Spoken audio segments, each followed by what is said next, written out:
Good morning সবাইকে। আমার নাম হিমেশ বিশ্বাস আর আমি একজন সিএ ফাউন্ডেশন স্টুডেন্ট। আমি সেপ্টেম্বরে পরীক্ষা দেবো।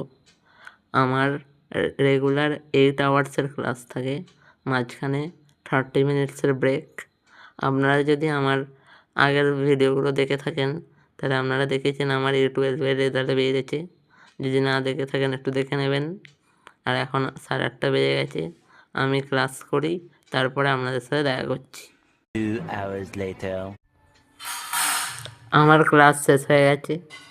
এবার আমি হুইল চেয়ারে বসে আমার হোমওয়ার্ক আছে সেটা করব, কারণ আমি দেখলাম যে আজকে আমার 11টা থেকে যে ক্লাসটা ছিল সেটা হবে না।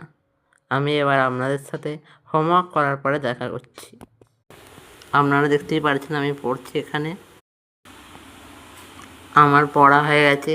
এবার আমার 1:30 থেকে ক্লাস আছে, তার আগে আমি লাঞ্চটা করে নেব।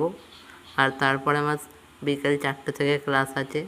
আজকের ব্লগটা আমি এখানেই শেষ করছি। আপনাদের যদি ভালো লাগে তাহলে লাইক আর সাবস্ক্রাইব করবেন। আর আমার প্রথম ব্লগ বলে হয়তো একটু ভুল কিছু করেছি আমি, সেটা ক্ষমা করবেন।